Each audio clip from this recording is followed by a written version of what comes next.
Assalamualaikum warahmatullahi wabarakatuh. Halo semuanya, kami dari Kimia A akan mempresentasikan hasil praktikum dasar-dasar kimia analitik kami. Adapun tujuan praktikum ini yang pertama, standarisasi larutan Na2-EDTA dengan CaCl, dan kedua, menentukan kesadaran total air dalam sampel.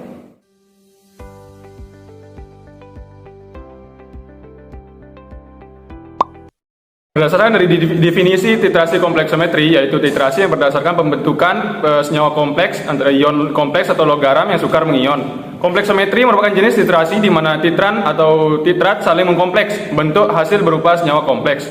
Metode dari titrasi kompleksometri didasarkan atas pembentukan senyawa kompleks antara logam dengan ligannya, yaitu zat pembentuk kompleks. Di praktikum kali ini yaitu menggunakan ligan berupa dinatrium etilen diamin tetraasetat atau Na2-EDTA. Pengujian kesadaran total dalam air sumur menggunakan metode titrasi kompleksometri.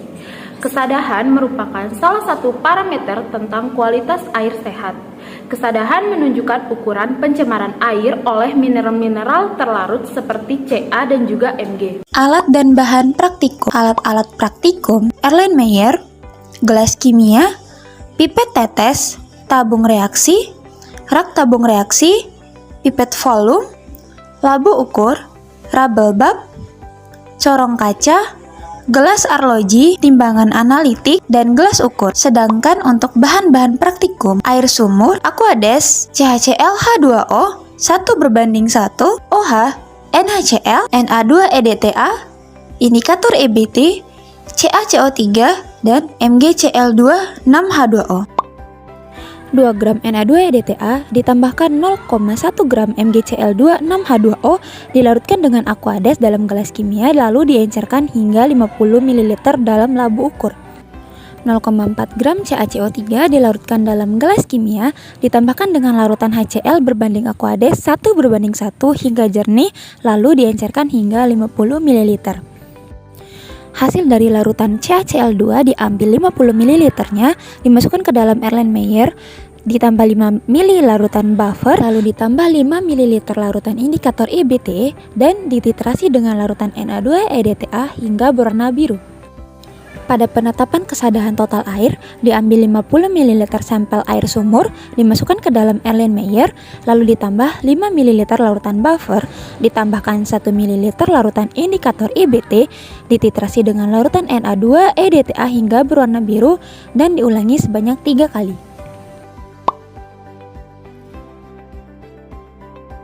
Selanjutnya yaitu hasil pengamatan dari praktikum yang kita telah lakukan.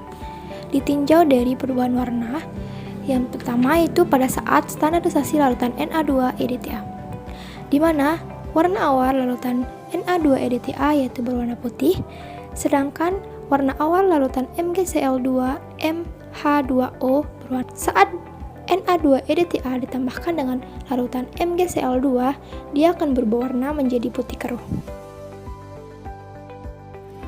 Berikutnya yaitu larutan CaCO3 dengan larutan HCl, di mana warna awal larutan CaCO3 yaitu berwarna putih, sedangkan warna awal dari larutan HCl yaitu berwarna bening, dan ketika larutan CaCO3 dicampurkan dengan larutan HCl, dia akan berubah warna menjadi putih keruh. Berikutnya yaitu pada larutan CaCl2, di mana pada larutan CaCl2 warna awalnya yaitu berwarna bening, ditambah dengan larutan buffer, lalu ditambah lagi dengan indikator EBT, sehingga menghasilkan perubahan warna yang semulanya bening menjadi berwarna merah anggur. Selanjutnya, hasil larutan tersebut dititrasikan dengan Na2-EDTA yang merupakan larutan standar. Nah, setelah dititrasi nanti akan menghasilkan perubahan warna berwarna biru. Akan tetapi praktikum yang kami lakukan tidak terjadi perubahan warna.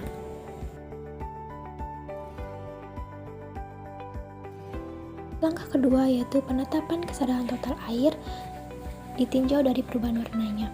Pada penetapan kesadaran total air ini digunakan sampel air sumur, di mana warna awal dari sampel air sumur berwarna bening ditambah dengan larutan buffer ditambah lagi dengan indikator EBT. Selanjutnya, hasil dari larutan tersebut akan dititrasi menggunakan larutan standar, yaitu larutan Na2-EDTA, sehingga akan menghasilkan perubahan warna yang semulanya ungu menjadi biru.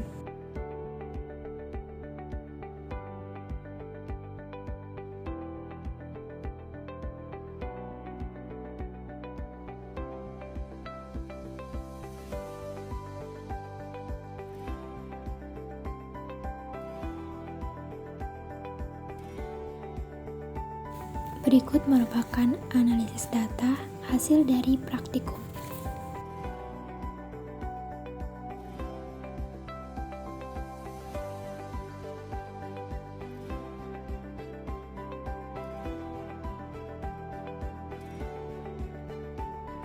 Pada standarisasi larutan Na2-EDTA ditambah dengan magnesium klorida heksahidrat bertujuan untuk membentuk Mg-EDTA.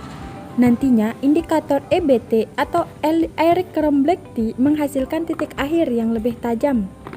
Juga dapat memberikan warna merah kebiruan yang berasal dari pengikatan Mg oleh EDTA pada larutan. Pada serbokalsium karbonat ditambahkan dengan aqueous berbanding HCl 1:1 hingga jernih. Penambahan ini terjadi pengurangan gas yang disebabkan oleh karbon monoksida menghasilkan kalsium klorida. Dengan penambahan buffer dengan pH 10. Penambahan buffer ini bertujuan untuk menjaga kondisi pH agar tetap konstan dan ditambahkan dengan indikator EBT. Lalu larutan kalsium klorida dititrasi dengan Na2-EDTA agar larutan lebih stabil, karena pada Na2-EDTA kurang stabil dengan indikator di mana kestabilan Ca-EDTA lebih besar dibandingkan kestabilan Na2-EDTA.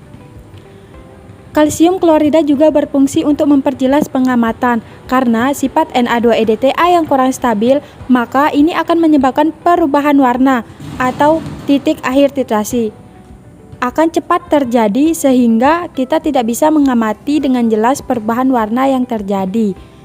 Ketika kestabilan larutan dan kondisi pH larutan yang sudah konstan, maka dapat dilakukan titrasi dengan Na2-EDTA. Titrasi terjadi dari merah anggur menjadi biru. Pada saat percobaan ini terjadi kegagalan di mana hasil titrasi larutan yang seharusnya berwarna biru tetap berwarna merah anggur. Karena kemungkinan ada kesalahan pada larutan, indikator EBT yang digunakan larutan tersebut sudah cukup lama sehingga konsentrasinya berkurang. Kesadaan air adalah kandungan mineral-mineral tertentu dalam air. Umumnya, ion Ca2+ atau kalsium dan Mg2+ atau magnesium dalam bentuk garam karbonat. Pada penentuan total kesadaan air menggunakan sampel air sumur ditambah larutan buffer dan indikator EBT. Penambahan larutan buffer digunakan sebagai penyangga untuk menjaga agar pH larutan sampel tetap konstan. Indikator EBT ditambahkan untuk dapat menjadi indikator logam dan dapat juga menjadi indikator pH dalam larutan sampel air. Larutan Na2-EDTA digunakan sebagai titran yang dapat membentuk kompleks dengan ion logam seperti kalsium. Reaksi antara Na2-EDTA dengan ion logam membentuk kompleks yang stabil dan perubahan warna indikator EBT terjadi ketika semua ion logam terikat oleh Na2-EDTA. Saat warna larutan berubah menjadi biru, terjadi karena perubahan pH ke lingkungan basah dan mengidentifikasi adanya mineral yang diikat oleh Na2-EDTA yang membuktikan adanya kesadaan air.